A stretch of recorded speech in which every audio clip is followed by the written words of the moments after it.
ভাবনা কিছু কাজ ছিল, কাজ সেরে ক্লান্ত হয়ে গেছি। পরবর্তীতে চিন্তা করলাম একটু ঠান্ডা খাই। চলে আসলাম একটা ফাস্ট ফুডে। আসলে এটা আসলে এখানে এতটা সুন্দর একটা ফাস্ট ফুড আছে, এটা আসলে আগে আমার নজরেই আসে নাই। তো আমরা এখান থেকে কিন্তু সবসময় আসা যাওয়া করি আর আমাদের নিজেদের দোকানও এখানে। কিন্তু এই ফাস্ট ফুডটায় কখনো আসা হয়নি। তো এই ১ম আসলাম, কিন্তু ভিতরের ডেকোরেশনটা এতটা সুন্দর, আমি দেখে আসলে একদম মুগ্ধ হয়ে গেছি। বাচ্চাদের ছোট, ছোট ছাতা দিয়ে কি সুন্দর ডেকোরেশন করছে। আসলে মাথায় বুদ্ধি থাকলে অনেক কিছুই করা যায়। তো আসছিলাম তো শুধু ঠান্ডা খেতে। বাড়ির থেকে আমরা দুপুরের লাঞ্চটা সেরে তারপরে কিন্তু আসছিলাম যে গলা শুকিয়ে গেছে, অনেকটা গরম, তাই একটু ঠান্ডা খাই। কিন্তু পরবর্তীতে চিন্তা করলাম যে ডিসিশন একটু চেঞ্জ করলাম যে না, ঠান্ডার সাথে অন্য কিছু একটু খাই, ভারী খাবার। তো সাথে আমার মেয়ে বলল যে ফ্রাইড রাইস, আমরা সবাই আসলে ফ্রাইড রাইসটা খুবই পছন্দ করি। তো ফ্রাইড রাইসটা অর্ডার দিলাম।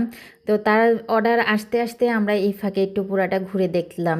আসলে আমার কাছে এটার ডেকোরেশনটা খুবই ভালো লাগছে। তো যারা আশেপাশে থাকেন, অবশ্যই যারা না আসছেন, আমি মনে করি এখানে এসে একবার খেয়ে যেতে পারেন। আর এখানের খাবারটাও কিন্তু খুবই সুন্দর। আর এখানে সবচেয়ে বড় কথা যে পার্টিও হয়। যদি আপনারা ছোটোখাটো যদি পার্টি করতে চান, যেমন জন্মদিন বা অন্যান্য সব উপলক্ষে, সেটাও কিন্তু করা যায়। কারণ আমাদের নিজের কিছু মানুষও কিন্তু এখানে পার্টি করেছে।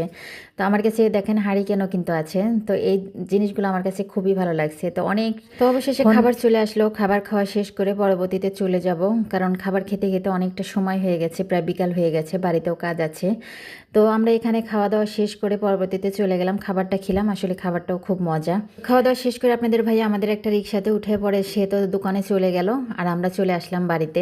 কারণ খাওয়া দাওয়া করতে করতে দেখা যায় প্রায় আছরের আজান পার হয়ে গেছে, সন্ধ্যা সন্ধ্যা। তো এর জন্য আরও তাড়াহুড়া করে চলে আসলাম। তো হঠাৎ করে রাস্তার এই গাছগুলোর দিকে নজর পড়লো, কি সুন্দর সুন্দর ফুল ফুটে আছে, তাই ভাবলাম একটু ক্যামেরা বন্দি করি। তো যাই হোক, সবাই ভালো থাকবেন, সুস্থ থাকবেন, আল্লাহ হাফেজ।